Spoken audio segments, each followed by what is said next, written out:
Okay, I think we'll get started. Hello to everybody on the line, and thank you for joining today's session focusing on modern slavery and shipping. My name's Katerina Foti, and I'm the project manager at the Mekong Club.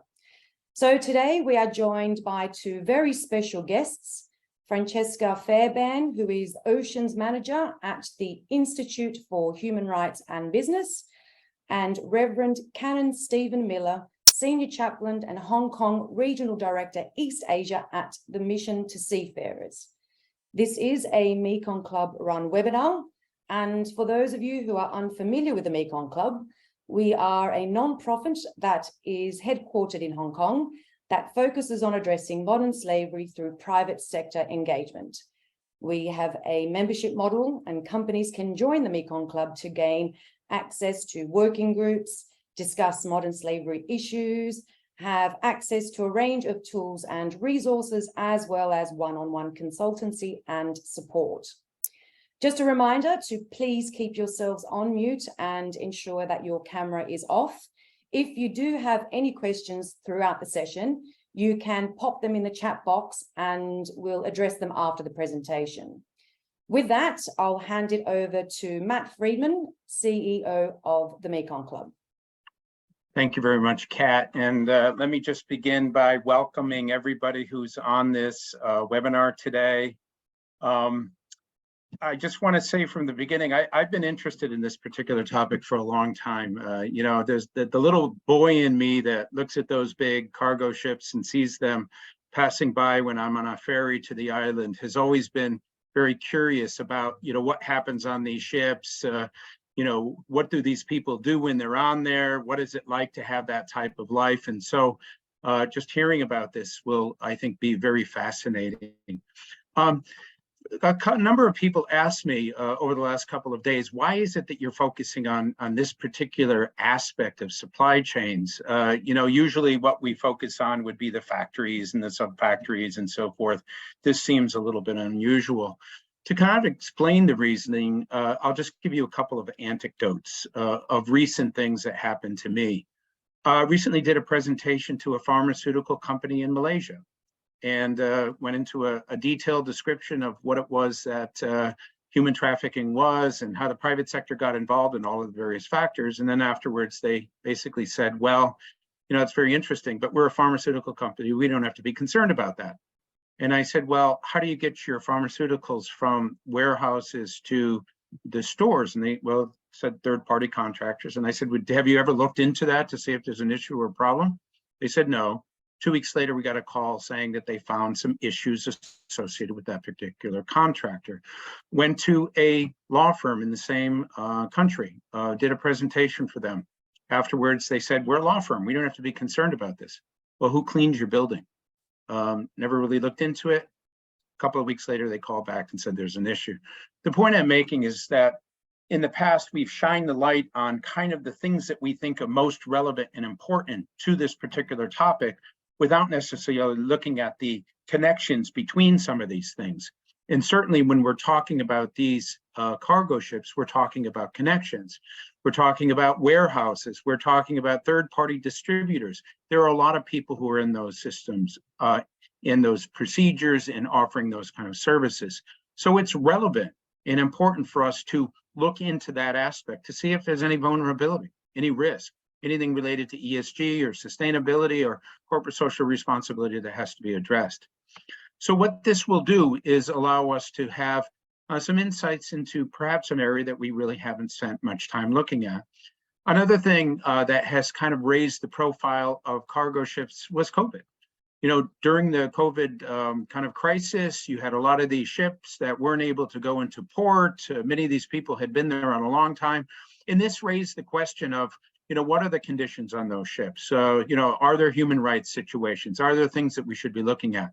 So that also increased the vulnerability and over the insight and the exposure of these particular people.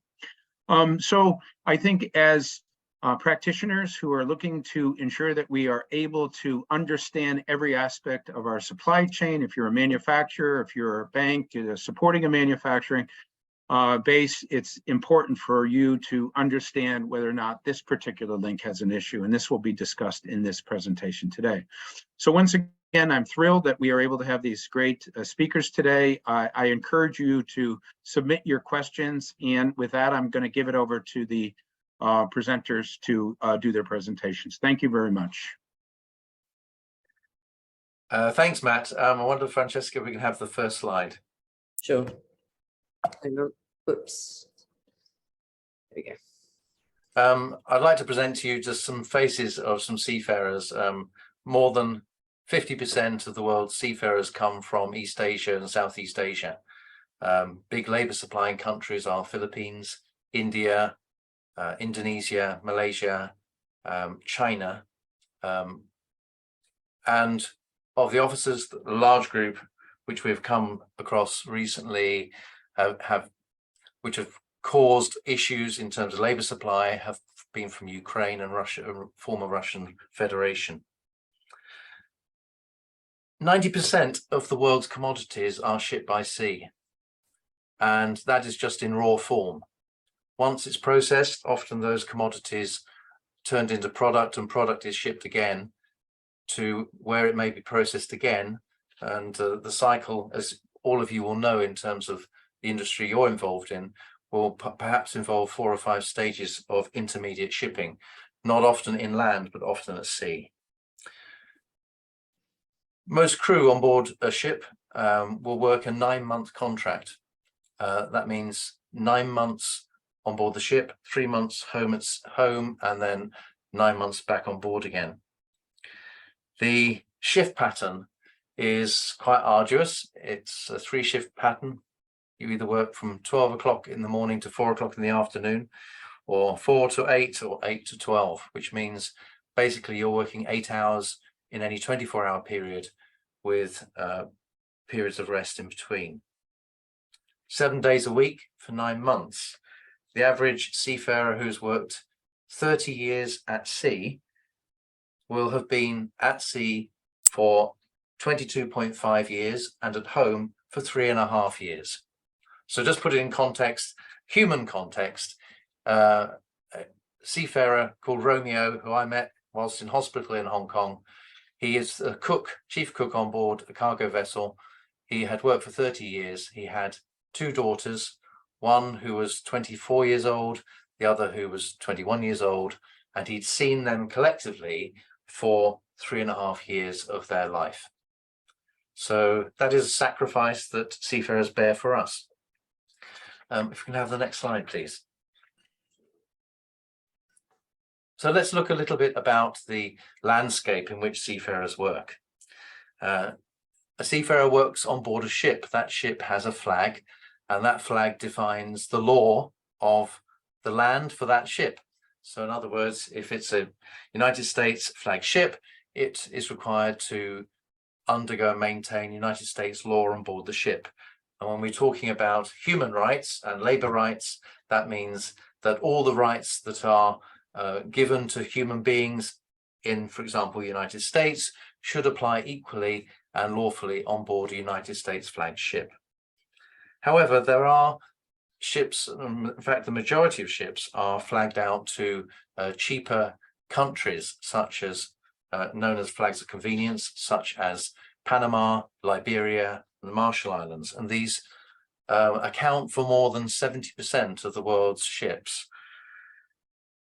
So who regulates them? I mean, obviously, countries as small as Panama or as Liberia has not got the power to regulate 1.5 million seafarers on 50,000 cargo ships around the world. So there is a system of regulation and a system of inspection. Since 2013, the Seafarers' Bill of Human Rights, or the International Labour Organization Maritime Labour Convention 2006, has been put in place to take the place of 37 former conventions which were not ratified in completion. And this is a super convention that has been ratified and is now in action since 2013. It has been ratified by 101 countries, and covers 92% of the world's tonnage. It is a system which defines 5 main areas of work on board a ship. The minimum requirements for seafarers to work on a ship, in other words, the age, the condition, where they come from, and how they gain employment. It defines, number 2, the conditions of employment. In other words, what it's like on board the ship, what the actual employment contract states, and that these are legally enforceable under the law, not only of the law of that flag, but also the law of any country that that ship visits that has ratified or is ratifying the Maritime Labour Convention. Its Title 3 is the accommodation, recreation facilities, food and catering.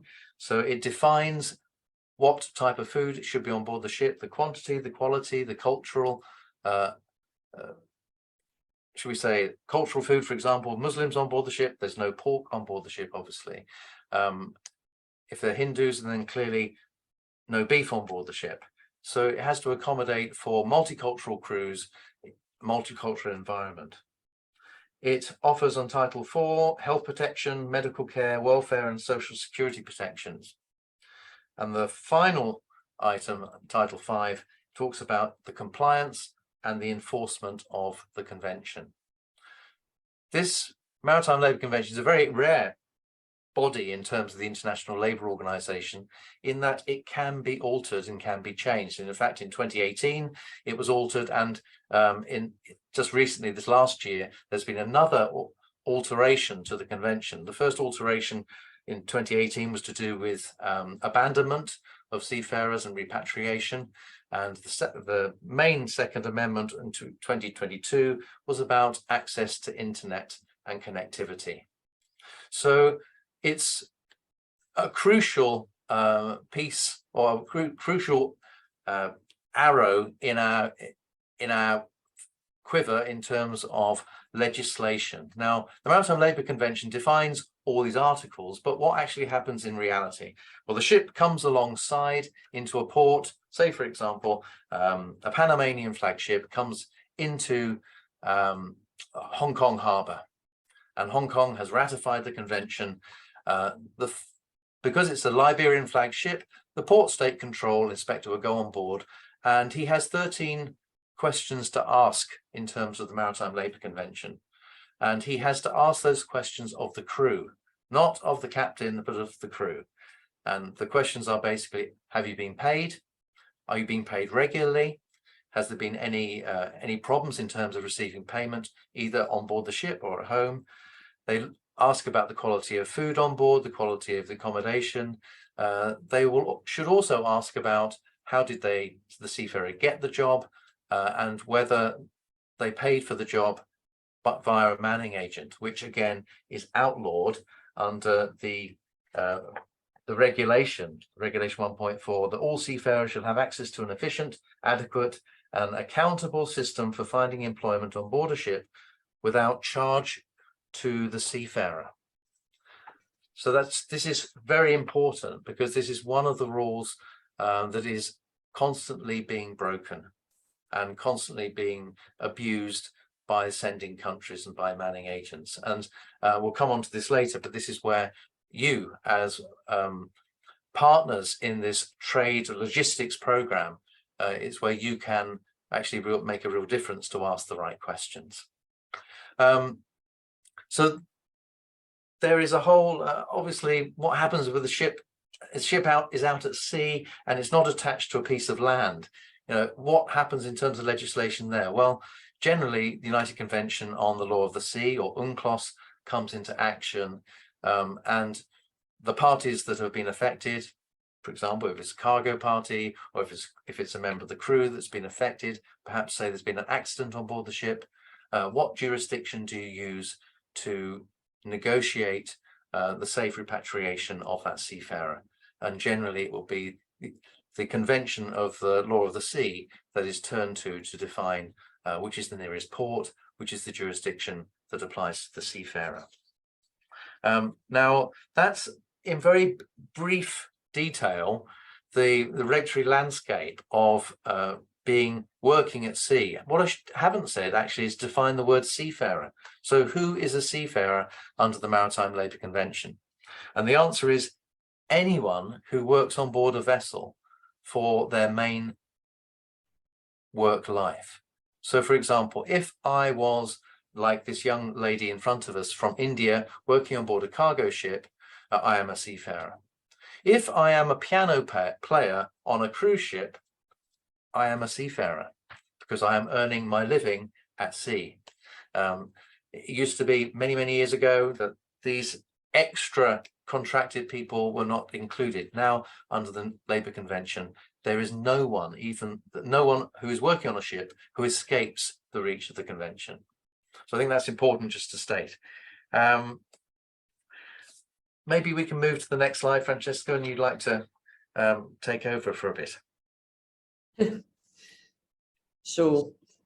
I guess to just given the Mekong Club focuses on modern slavery, we can just talk a little bit here about seafarer issues that can be included under the modern slavery umbrella, if you like. So Stephen already mentioned recruitment fees and debt bondage. Now, some of you may be familiar with the issue of recruitment fees in other areas of your businesses, but we have been in conversation with a recruitment platform called Turtle recently. Now they're a profit-making business in Germany, and they call themselves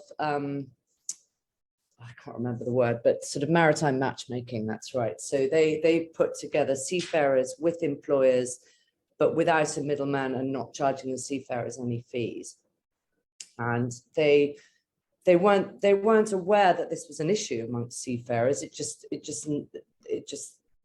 never occurred to them. They never wanted to charge. So the employer pays for the benefit of getting the seafarer within their employment. And Turtle, the number of seafarers on their books has been going up almost exponentially. And the main reason for it is the fact that they don't charge. Now, Turtle has done some research amongst the seafarers on their books. There's now about 60,000. And I think the numbers are coming back consistently and across ranks. Between 30 and 40% have paid money in order to get that job. Also bearing in mind that, these aren't ongoing jobs, right? They're contractual. So they, as Stephen said, sort of 9 months, they go home. I don't quite know how that works actually in terms of whether they pay for kind of multiple contracts or whether they pay for each contract, I'm not sure. But because a lot of seafarers come from India, as Stephen said, also Philippines and Russia and Ukraine, this is where recruitment fees are the most endemic, at their worst. And if you are, in India, for example, the problem is so entrenched that people will start saving for their recruitment fee long before they start even looking for a job. And this can lead to debt bondage. You can end up paying back your debt for months, sometimes years, before you start earning an income. And that is definitely a modern slavery issue. Also, ILO Forced Labour Indicator number 9, for those of you interested in ILO speak. So the second one is that I just want to talk about today is enforced work beyond contract expiry. And again, Matt touched on COVID, and as did Stephen. Now, during COVID, seafarers, ports were nervous about seafarers coming in, bringing COVID with them. So seafarers were forced to stay on board ships. Even when they were, even if they offloaded their cargo, they couldn't take any shore leave.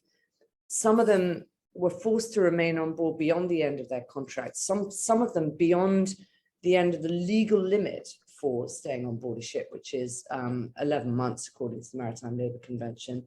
Some of them were on board up to 2 years. and most importantly, without knowing when they could get home. And on top of the fact that they had limited connectivity, you know, it was you know, tantamount to imprisonment for some of these people. And there were companies who insisted on no crew change clauses within their contracts. So they said, we will only take your ship if you promise us that we don't have to change the crew. So, you know, this obviously exacerbated the problem, and that is another very much modern slavery issue. Now that COVID is sort of has kind of reduced in some parts of the world, and as Stephen will be able to tell you, it's still obviously, as some of you may know, very much an issue in China. But nonetheless, there is also an endemic level of seafarers being made to stay on board beyond their contracts. Plus, also it exposed the vulnerability of seafarers in general to this type of issue should something like this happen again. And you know, the invisibility of seafarers, the fact that they're not customer facing, it adds to their vulnerability. So, for example, aircrew were allowed on and off airplanes. You'll have noticed, no problem. But seafarers, and just to give you an idea, so a container ship, which I think will be relevant to most of the listeners here, generally has between, I think, 16 and 24 crew on board. Is that right? Yeah. Stephen, yeah, there are about, I think, 7,000 to 8,000 container ships in service, if I got that right. The rest of them that Stephen mentioned, they'll be bulk carriers carrying, you know, commodities. And then the third one that I wanted to mention is low manning levels. So, you know, shipping in the past, I think it was, you know, it was a rather kind of romantic career almost. You know, you got to travel the world, you got to see all these different cities, you got to stop for kind of 2 weeks in some port in China, and then 2 weeks perhaps in, you know, another country that you'd never been to or never had the chance to go to otherwise. Now, reduced manning levels means overwork, tiredness. There's a general lack of shore leave because you have more to do, but even now you have so much to do that you're too tired to take shore leave. And anyway, your ship might be waiting for a week and a half outside port to swap cargo, but it will only actually be in port for a matter of hours. So even if you had the energy to go on shore, if you were allowed to go on shore, if you could afford to go on shore into the city, you wouldn't have time to do it. Now, you know, this isn't sort of, you know, this is an issue that arises. And I think the Seafarers Happiness Index, lack of shore leave, is one of the main things that contributes to welfare issues, well-being issues among seafarers. There are two other issues that I could go into here, but I won't. One is abandonment, and the reason, you know, this is when largely bulk carriers more than container ships, which is why I'm not going into it. But abandonment is a huge issue whereby seafarers might be left on board a ship. They're not paid wages for months, sometimes many months, sometimes even years. The owners will abandon the ship. Quite often happens around the Gulf of Aden, I believe, but Stephen, you might be able to correct me on that, where a lot of abandonment takes place. And then these seafarers, they don't want to go on shore, because if they leave the ship, then they are basically relinquishing all claim to their wages that they haven't been paid. So they can end up aboard these ships waiting to be paid for many, many months. And the threat of piracy around the Gulf of Aden, Gulf of Guinea, off the coast of Venezuela, I believe that's, you know, that's another issue that I'm sure you've all seen about in the news. I was going to pass back to you on this one, Stephen. I feel like I've covered this one already. Sure. I mean, if I can just sort of supplement in terms of, yeah, obviously, all the issues on board a ship, in the perfect environment, in the perfect place, it will be quite a nice life for a seafarer. In fact, you know, there are many people. In fact, the reason for paying for a job is the competition that's actually there and established, and is of course made worse by the manning agents because of that they will drive up that competition and indeed some seafarers might think, if they're not paying for a job, is it worth having even? That's right. And of course, in a perfect world, you know, with this regulation in place, and all things being equal, then the exploitation shouldn't really occur. You know, even for example, abuse on board, or bullying, or difficult times. There is a reporting,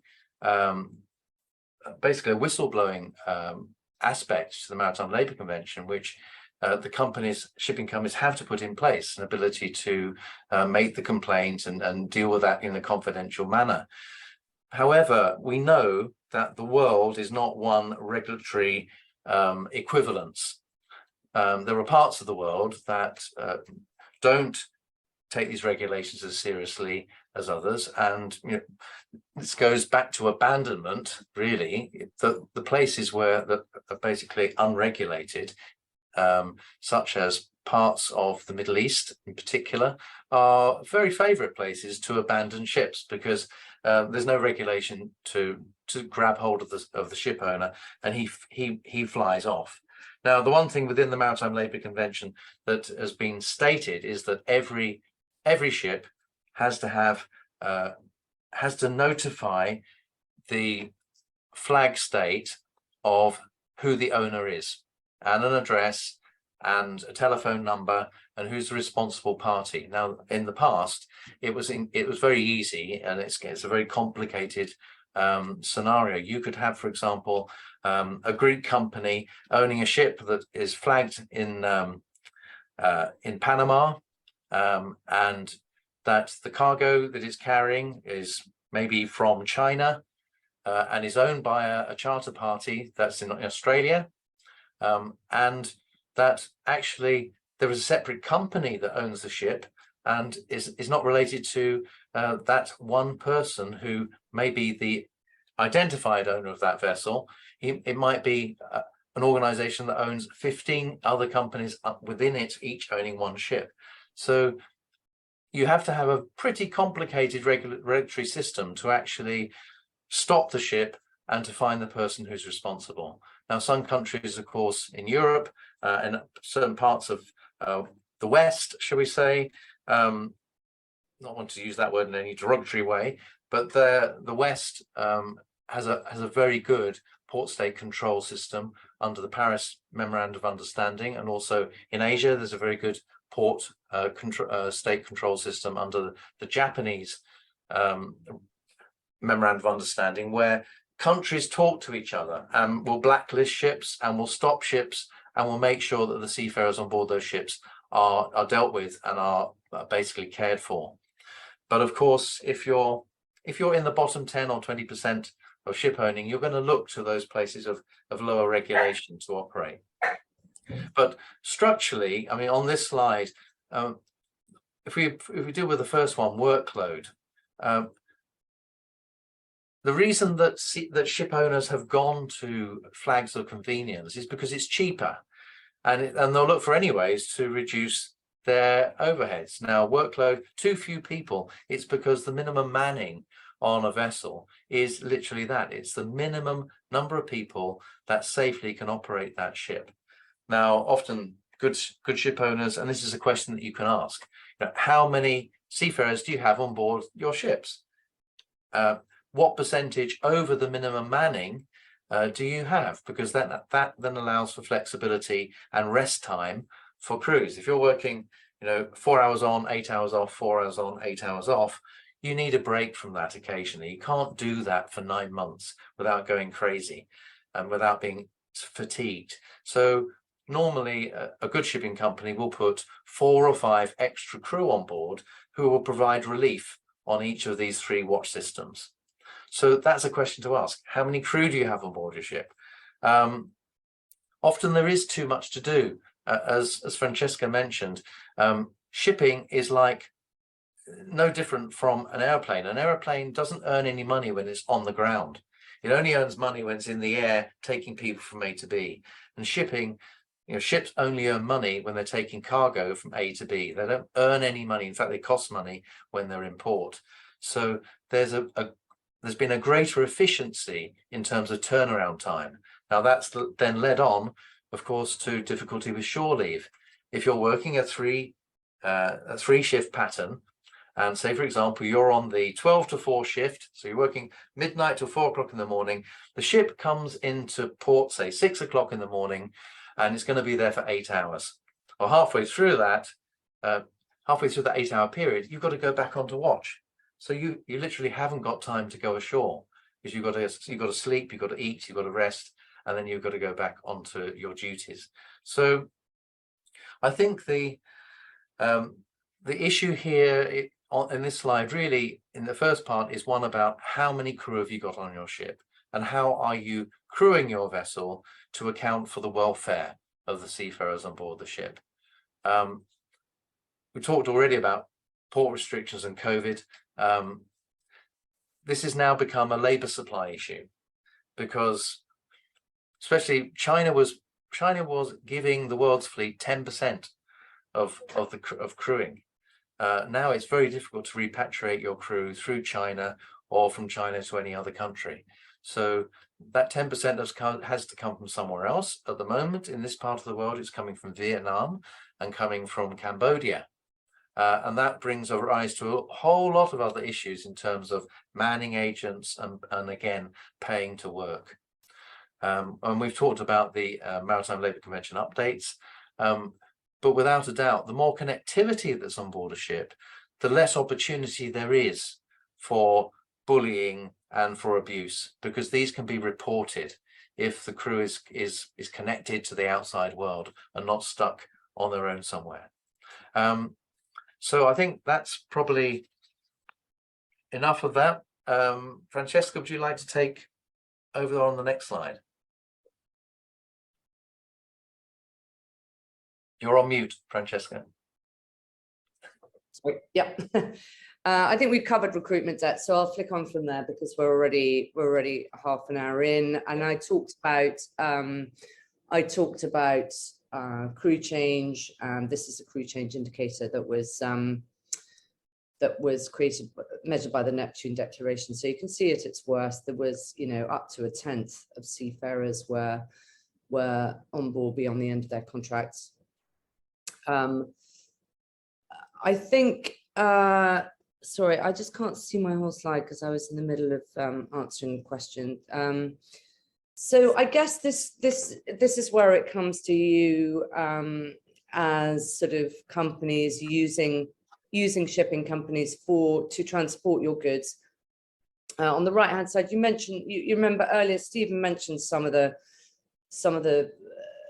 flags of convenience, they can be called pejoratively, one might say. So there are some of them on the right, and if any of you are bored, you can see if you can work out which flags those are.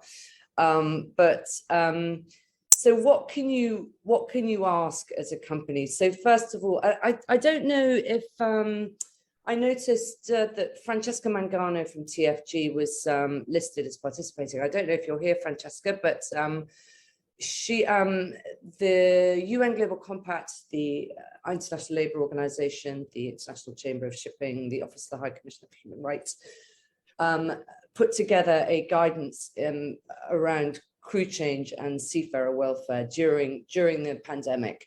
And one of the case studies that it used, it was pulled together in record time. It's absolutely amazing. One of the case studies they used was this company, TFG London. And in it, Francesca talks about, and in fact, there's a podcast on the IHB website where I talked to Francesca about this, talked about their process of kind of, crikey, we have no visibility, we have no idea what ships our products are on. So, I guess, and if you listen to that, you can see the process that TFG London went through in order to kind of make some progress on this. So first of all, find out which carriers you use, and I imagine that your organization will have annual contracts with several shipping companies, one or more. I don't know, some of you, the bigger organizations, many.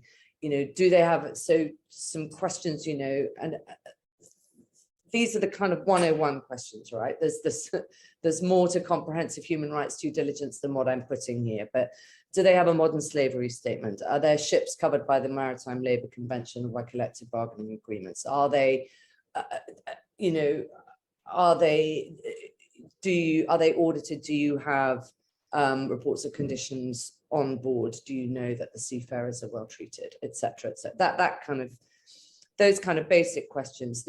The Institute for Human Rights and Business, together with the Sustainable Shipping Initiative and the RAFTO Foundation, which is a Norwegian human rights foundation, produced in 2021 a delivering on seafarers' rights code of conduct now, which we kind of call MLC kind of plus. It's Maritime Labour Convention plus additional things that you know, we considered after extensive consultation were important to include, and that has with it a self-assessment questionnaire, which is quite comprehensive, but a very good way to find out from shipping companies, to get them to complete it, to see if they are, to see what they're doing, A, to measure seafarer welfare aboard their ships, and B, to see how they can benchmark and then improve it year on year through the kind of various different, there are 50 clauses in the code of conduct, and the self-assessment questionnaire has a basic, intermediate, advanced for each of those clauses, with several things that they can be doing within each of those. So although that's very comprehensive and big, it's, you know, this is an important enough issue that that shipping companies should be completing it. On modern slavery in particular, I draw your attention to work that Coles, which is, and I don't know if Coles are participating today or here, with MSC. They did a pilot project with MSC, which is the world's largest shipping company, I think, together with Maersk, on contract clauses, so including a clause within the annual contracts.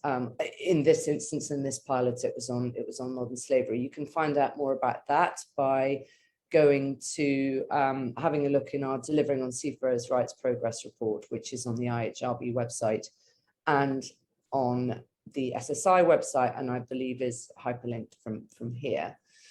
And so that pulls us on to our final slide, really, which is just who to contact if you want to know more. So IHRB does run an informal group called the Responsible Shipping Dialogue, which has it's not public facing, it's a kind of rolling your sleeves up kind of quarterly meeting to discuss how container cargo owners can improve human rights due diligence for their products as they're being shipped. So do email me if you want to find out more about that. And the International Transport Workers Federation offers supply chain health checks. They have a wealth of data because they have inspectors that go on board ships. And so they have a great and free offer of human rights health checks for companies if you want to contact them. And I think I'll leave it there. Thank you. I don't know if there's anything you want to add at the end, Stephen, or... I mean, I would just like to add one thing. You know, seafarers are highly professional, highly professionally trained individuals, and we shouldn't kid ourselves just because they come from developing countries that they're not the top of their field in that country, and they often vote with their feet. So basically, gone are the days when companies like Maersk or MSC employed their seafarers on a fixed contract. Now every seafarer is employed on what's called a voyage contract, which means they're to sign on for the 6 months or the 9 months at a time. And they may go back to the agent and get another 9-month contract later, but there's no commitment other than that seafarer being a good seafarer and a good member of the crew, offering his services to that agency. And so a question you might like to ask of any of the shippers that you're involved with is, what is their retainment rate in terms of the seafarers that they employ? If it's up in the 80s and 90%, then you can guarantee that the seafarers are very happy on board those ships. But if it's down below 60%, then that's an indicator that maybe there's some other due diligence you might like to do. Yeah, very good point. Okay, it sounds like you're done with the presentation. I have two questions myself, and I encourage those people who put questions in the chat to, if they want to, after I talk and ask my question, put your camera on and ask the question directly if you feel comfortable doing that. First of all, when it comes to the person who goes on the boat, the ship rather, and asks the 13 questions, Stephen, if the person finds that there are people who have indebtedness, what happens at that particular moment? Is there a process and a procedure? Does the owner and the company get alerted to the fact? Do they then have to demonstrate that they have been paid this back before the boat comes in? That's the first question. The second question is, in the UN Convention of the Law of the Sea, is there explicit language that actually says modern slavery in it, or human trafficking? Or is it, for the most part, implied through forced labor or something else? And I ask that because one of the things that you said that I thought was quite interesting is that they can change this anytime they want. It doesn't have to go through the kind of traditional process of vetting and waiting and signing and everything else. And perhaps adding some of that language in there, now that this has become more of a phenomenon, might be something worthwhile. Right. If I can take the second point first, Matt, UNCLOS, which is the United Nations, understanding how the United Nations works, I'm sure many people do here. UNCLOS actually went through the complete United Nations forum, dates back, from the end, basically, the Second World War, but it has its origin way up back into the 1920s. It doesn't mention words such as slavery, indebtedness. However, your first point, there's no reason why the Maritime Labour Convention cannot use those words, because they can be included. As a super convention, these things can be added. The way the convention works is a tripartite arrangement between governments, ship owners, and the workforce, which is basically the shipping unions, and they can agree between themselves as to what they include and what they don't include. Just to take you through the process, which you alluded to. So what happens if something goes wrong? So I bring a ship in. I can just so let's say I take my ship into. I won't use the United States because that's not a very good example, because the US Coast Guard do their own thing in many ways. But so I take my ship into Hamburg, and Hamburg goes on board and discovers that the seafarers, not only have they not been paid, but they haven't been paid for the last 2 months. Now that is a recurring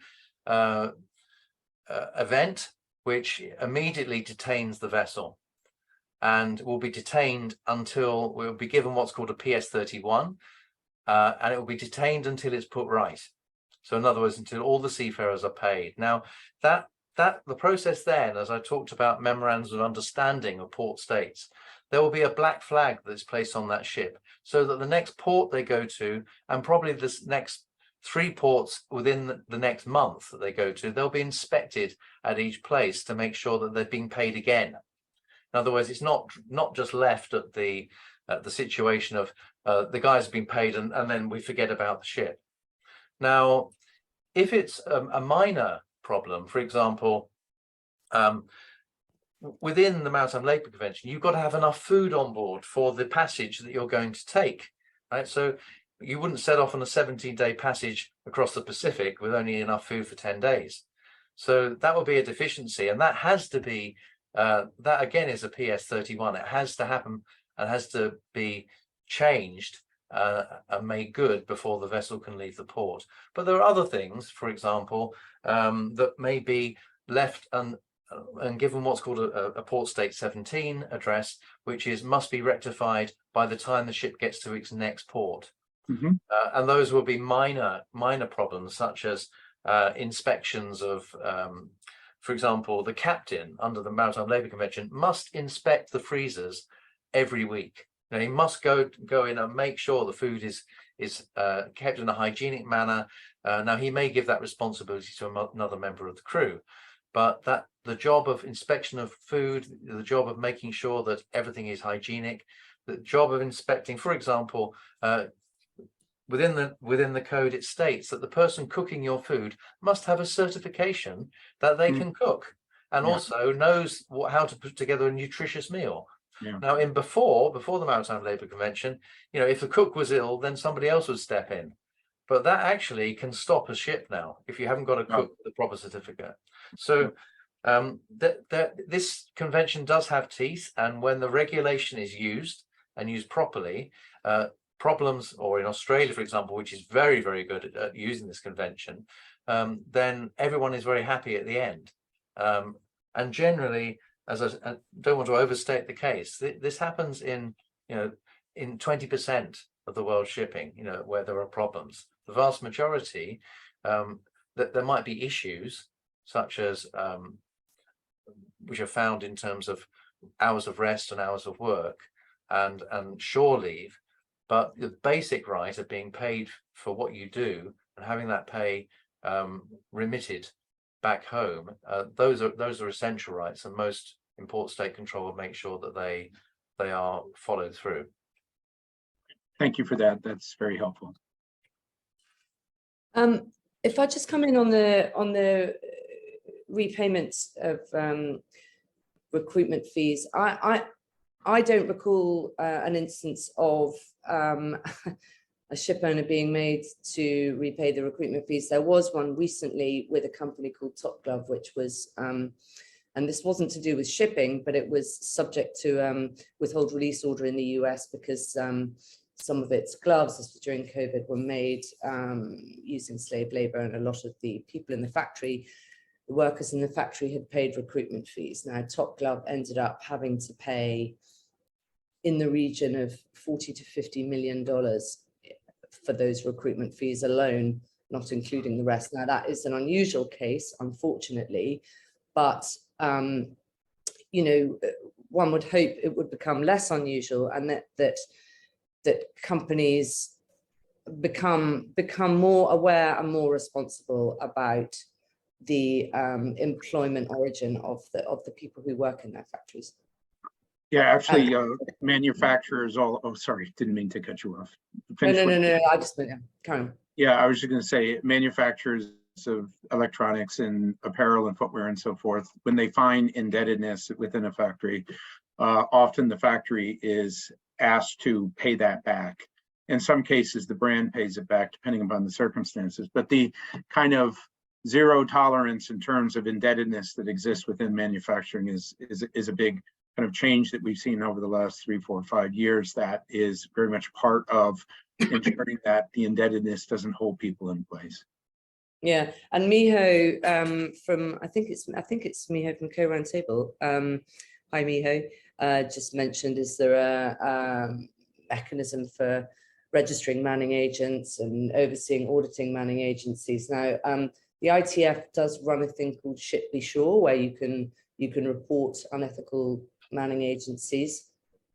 But the first thing they ask is what's your name and email address, and I think there would be seafarers who would be perhaps put off by that. But IHRB has worked for many years in trying to. We have a leadership group for responsible recruitment, and this is on land in factories where we're looking at that, and we have I have colleagues working in the Bangladesh, Delhi, Singapore, looking at all these Southeast Asian corridors where migrant workers in factories, but also seafarers come, you know, where the recruitment fee issue is the most entrenched. And you know, another issue is that, you know, a lot of these crewing agencies, particularly in Bangladesh, for example, they're owned by government ministers and government representatives. So there's very little incentive to change the law in order to manage them. That's the worst case example, obviously. But is there a mechanism? You know, not an effective enough one yet, but there's a lot of work being done to try and address the issue. I wonder whether we might look at Evelina's question in terms of diversity on board the ship. I mean, obviously, that you've answered one question, Francesca, in terms of 2% of only 2% of seafarers are women on the majority of cargo vessels. I was actually at a seminar this morning from the Nautical Institute in Hong Kong, where they were trying to address this issue, and Anglo Eastern, which is one of the largest ship managers in the world, are actively trying to recruit and retain women seafarers. And they came out and said that in this day and age, they will not put only 2 women seafarers on a ship, that they've decided that you need a critical number whereby there's equal support. So they're trying to look to see whether they can be proactive and try to create maybe 4, 6, 8 women seafarers on board one vessel. In fact, there is an Indian company has actually got a whole women fleet, so they're all women on board the ship. And that's very unlikely in terms of capacity. But yeah, I think that they made the one point that that there was a woman seafarer today from India who'd flown in for the seminar, and she made the point: the greater the connectivity on board the ship, the easier it will be for women to be on board, because there'll be nowhere to hide for the people who are actively bullying or making the life of other seafarers unbearable. And it has been particularly bullying that has been a problem, and that sort of local discrimination on the ship that's been a problem for women. Yeah, I think it's an interesting point. I know that there are shipping companies who have been doing this initiative where they won't put a single woman on board; they will put 2 women on board together in order to protect each other. And as someone in a shipping company said, it's a very sad indictment that has to be the case. But that said, I think there are a lot of initiatives. As I've said in the text of Global Maritime Forum, Maersk is doing a lot of stuff, having had a couple of very publicized sexual assault cases, which I believe have both been settled this week. And that's in the public domain. Anglo-American, also not connected to Anglo-Eastern, I don't believe. Anglo-American, a commodity company who charter ships, they're doing a lot of work as well on great initiatives. There's a thing called the All Aboard Alliance. The IMO has done stuff, I think, or the ICS, and to try to make the career more inclusive and more diverse. I did actually do a podcast with an female Indian seafarer who worked aboard merchant oil tankers as an engineer, I think in her 20s, and she left the industry because she just felt it was too difficult. She was most of the time in her 4 years the only woman on board, and I think she found it too challenging. But she is, although she doesn't work in that anymore, she now works with internal migrant workers in Bangalore. She is still very active in trying to encourage diversity on board ships.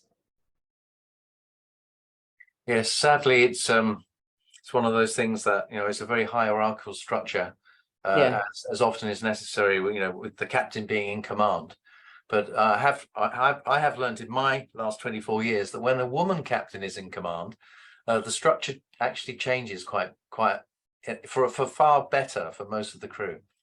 So a lot of ship owners are looking very actively at trying to encourage, because because it's an 8-year process to become a captain, and it's and if you're not encouraged, or things go wrong in the first couple of years, the chances of women getting up to get that experience and to be in that position becomes less and less. So I think it's quite right that there should be some proactive use of mechanisms.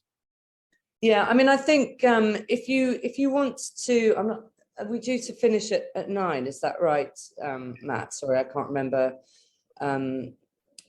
You can feel free to go over if there are. No, I don't have anything to go over on. But what I wanted to do was to recommend to everyone that they have a look. You'll see during the presentation there were some photographs, and particularly the 3 at the start. And the ITF Seafarers Trust runs a photo competition every year.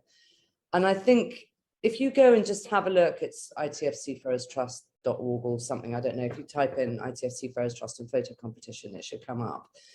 But you see how utterly different seafaring is as a career from most other careers, or just how extraordinary it is. And they've done 3 years worth of competitions. Their first one was amazing because it was all about how seafarers were keeping themselves happy when they were stuck on board ships, and there's wonderful pictures of them playing cricket in the empty ballasts and you know, volleyball and things like that. And there are, you know, there are women engineers and women captains, women on the bridge and stuff like that. And you get a real sense of the kind of extraordinariness of the career and the amazingness, really. It's still my dream to go on board one of these ships and have a really good look around. But since I got, oh, thank you, Evelina, that's great. Yeah, that's the link just in the chat there to the photos. Well, if you ever go on one of these ships, sure, please bring me along. I'd love to just kind of walk around myself. I know. I've got a friend who spent 6 weeks on board one with her father when she was 10, and you know, she just said it was absolutely amazing. But of course, those were in the days when they got to stop off for a week. Yeah, I think because CMA, CGM are the big, the only ones now that have extra cabins for visitors on a container ship, and I think it's not cheap. They can charge about, well, anything from 100 to 400 euros a day. But depends on which route you go. But you can offer to work if you want to. You just have to get certified, but you can offer to work your voyage. Chipping and painting. Yeah. Fantastic.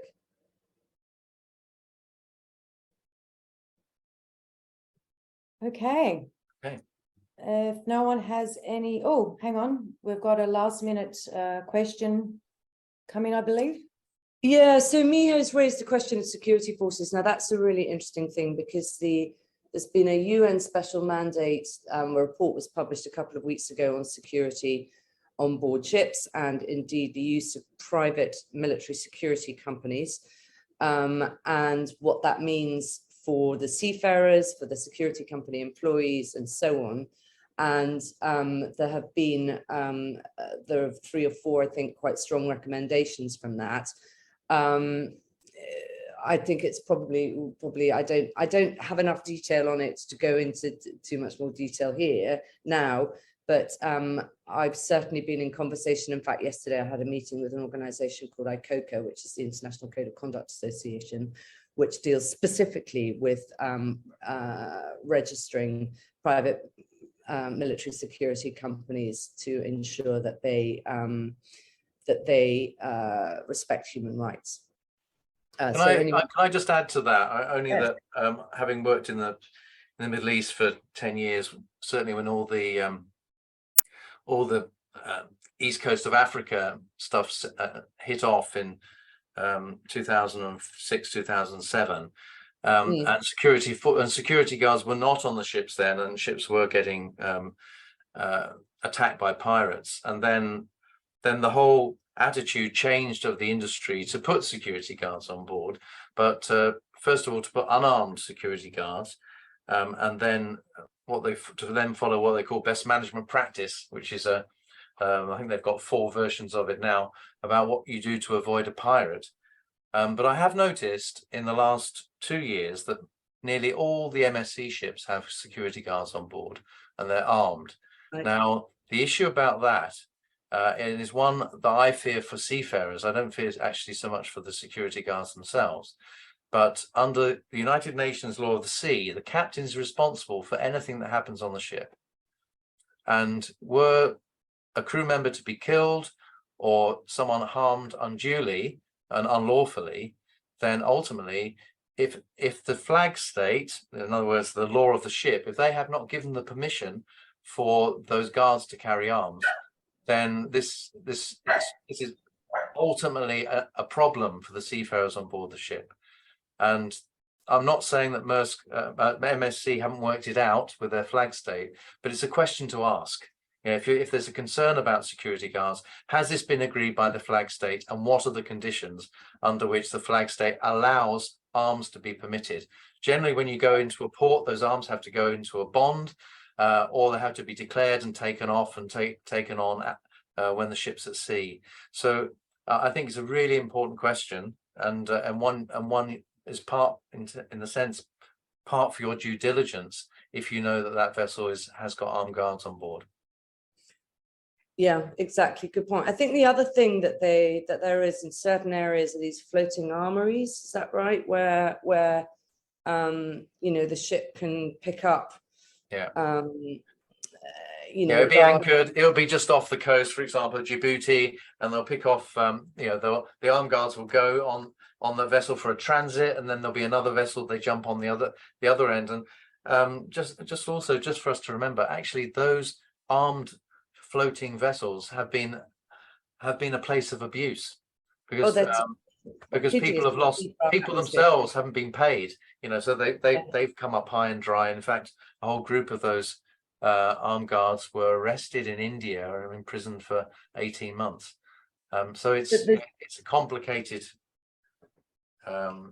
area. Very, very difficult. There's a guy called Ian Abina who wrote a book called Outlaw Ocean, which are all kinds of human rights issues on the ocean. And he's now done a podcast, and he was talking about, he was on board one of those armories for 10 days. And he said that was longer than I ever want to be on board anything like that ever again. And the guys who are on there, they can be on there for months and months and months. Just before we end, Anita, thanks for your question on fishing trawlers. This webinar doesn't cover commercial fishing trawlers. IHRB, we've done a little bit on commercial fishing trawlers. We know the problems are hugely widespread and terrible among some particularly distant fishing vessels and so on. But IHRB, you know, for reasons of capacity, we don't cover that particularly. I don't know, Stephen, if you do any of that in your work. Only in terms of what we do within the East Asia region, but we're more involved with the issues of trafficking of Myanmar seafarers in Thailand and Indonesia. But a lot of the trawlers that you might be referring to are actually owned, well, the majority are owned in Taiwan. And again, the complication there is tracking the owners. It's even less transparent than commercial shipping. So there is a lot of work being done at the moment. And I think that's, you know, that will be another great subject for Mekong to get involved with. Yeah, for sure. Well, I think if there's nothing else, we want to just thank you for your participation today. Kat will probably say something about a survey. The idea of doing a fishing boat fleet type presentation has been on our agenda for a while, and we'll certainly see that is something that we do in the coming months.